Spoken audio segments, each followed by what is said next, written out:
think you're beaten, you are. If you think you dare not, you don't. If you'd like to win but think you can't, it's almost a cinch you won't.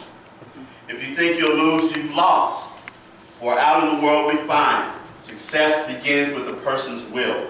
It's all in a state of mind. If you think you're outclassed, you are. You've got to think high to rise. You've got to be sure of yourself if you ever want to obtain a prize. Life's battles don't always go to the stronger or faster man. But sooner or later, the one who wins is the one who thinks they can. Right.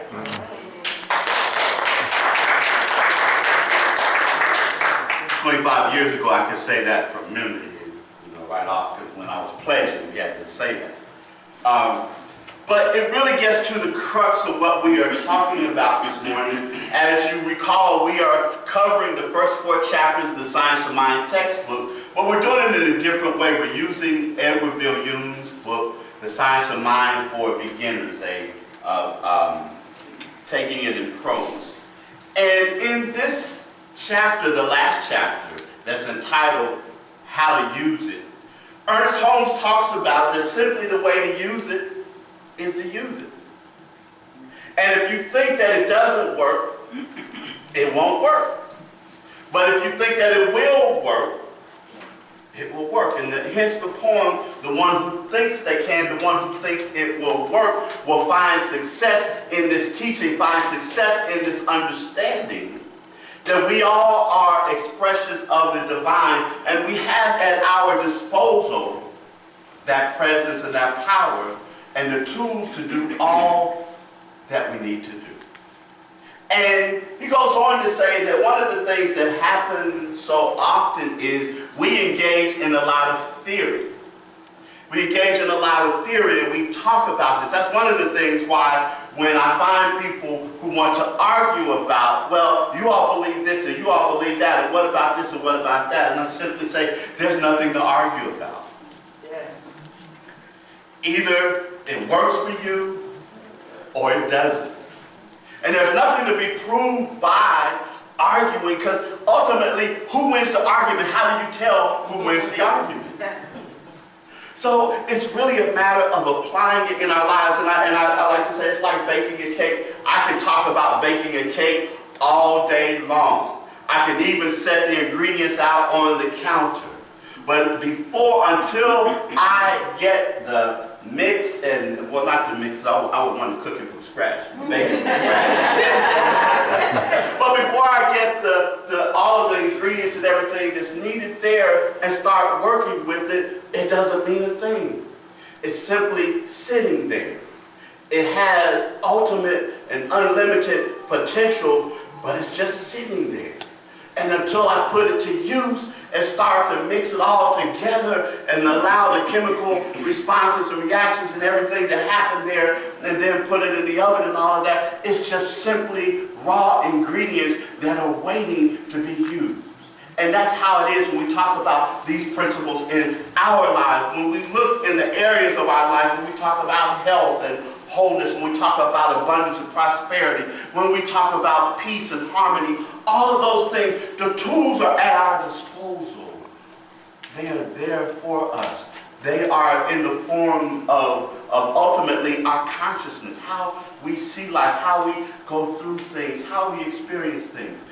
It's important, and I've said this over and over again, and we've talked about this over and over again, it's important to be consistent and to be conscious of our environment and the things that we allow to happen in terms of the input that we get, the kind of things that we listen to, the conversations that we have, because all of that in some way affects us. Now, I'm not saying that we've got to be so strict and so uptight about things that, you know, you meet some people from some religious expressions and they feel like that you shouldn't dance, and, you know, it's almost like they'll say that you shouldn't even laugh, shouldn't even joke.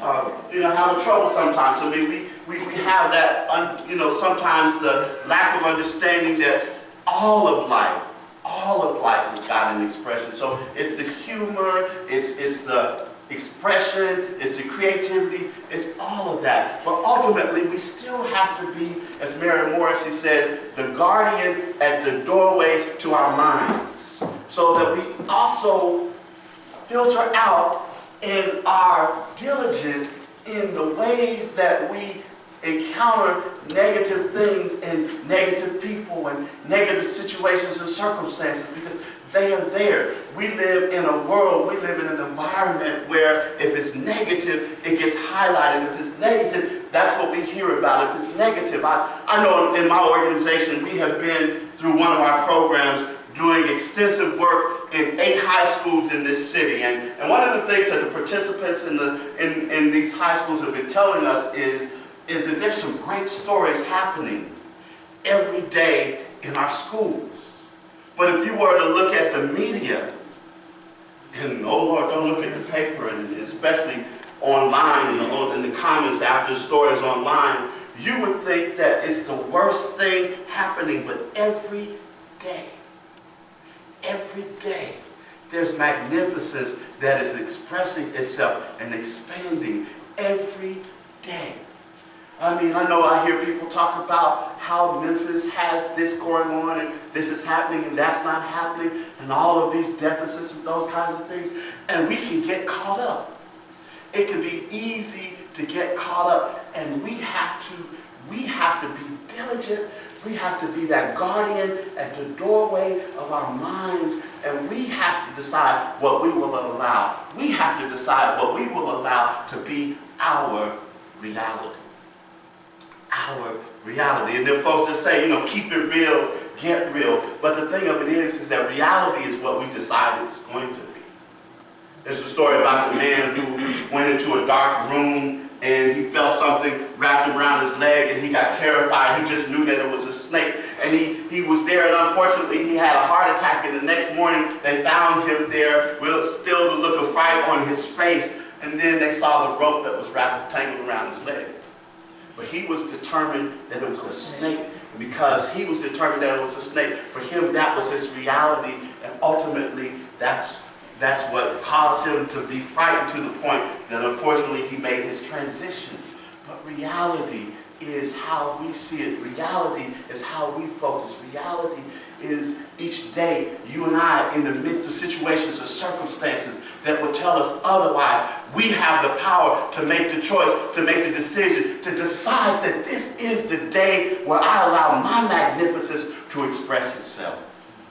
This is the day where I allow ultimately the truth of who I am to come forth. It doesn't matter what other people say about me. It doesn't matter what's happening around me. It doesn't matter how I've been categorized or looked at, all of those things. I am in the fullness of who I am. I'm magnificent. I'm God in expression. I am divine. I am all that I am in this place. And so Ernest Holmes goes on to say that when we have that level of consciousness, when we begin to see that, then things unfold. And even in the midst of something adverse, even in the midst of lack, we can still maintain our abundance. Even in the midst of the appearance of illness, we can still maintain our wholeness and allow it to come forth, allow it to happen, allow it to express itself.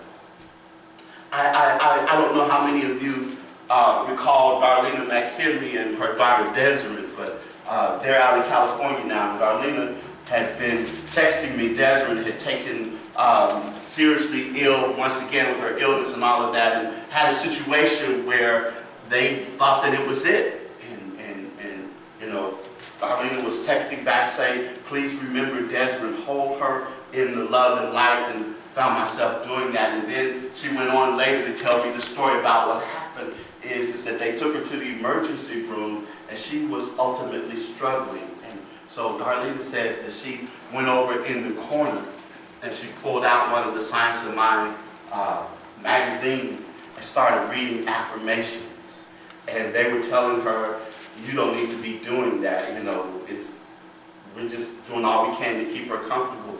Darlene kept reading the affirmations and telling her that, your open heart family and all your other people are remembering you and treating for you and praying for you. And so then Darlene went and told the staff, well, I'm going to go home and get some of my daughter's clothes so that when she goes home, she can, have something different to wear. And they looked at her and said, did you hear what we said?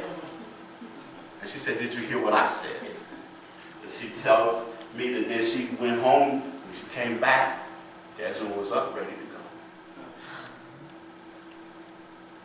Because when we make the decision, when we allow ourselves to be in that knowing that we are in expressing the divine that ultimately is coming forth, situations and circumstances, details, happenings, and all of that begin to shift because we know the truth of who we are.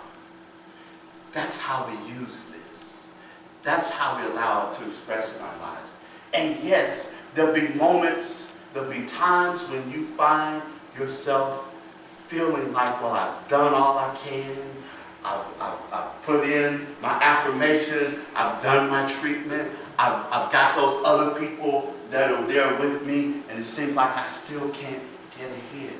And the only thing I can say is to continue, to keep on keeping on. I remember reading that time years ago when Michael Jordan had gone away from the NBA, had called himself retiring and all of that. And then when he came back, one of the first statistics in the first few games that they came up with is that while he scored some points, the fact of the matter is that ultimately he took more shots than anybody else on the team. He missed many more than he made. But the thing about it is that he knew who he was. He knew he was Michael Jordan. So he continued to shoot. He continued to try. He continued to put the effort in. He continued to do what it took in order to make it happen. And ultimately, he got his rhythm back. He got into what was happening, and he went on to have another part of his stellar career. It's just ultimately the understanding that in life, the big shots or little shots, they keep on shooting. It's understanding that in the midst of all that is happening, when we allow ourselves to stay in the flow, to stay in the flow, to stay in the expression, to stay in the understanding that everything is everything and everything is all right, it's when we do that. It's when we get a hold of the fact that no matter what the past has told you about how sinful and how wretched and all of those things you are, and about Amazing Grace, how it saved a wretch like you and I. I love that song, but ultimately, you and I never were wretches. We never were wretches. Now, I can still sing the song, but I remember when we sang it a few times here at Open Heart, I changed the word from wretch. Because I like as Matthew Fox says, that when we were created, we received original blessing. And if you want to go back to somebody that wants to take a scriptural approach, if you look in that story of creation, one of the things that it talks about is the fact that when humankind was created, that the Creator said it was very good. And that statement was never retracted. That's why I don't understand some of that other stuff. It was never retracted. The Creator, God, did come back and say, well, I didn't really mean that. No. So in this time, and I'm aware of the time in the Christian calendar where we are in terms of this being Palm Sunday and next Sunday being Resurrection Sunday, and I've got my Easter message ready.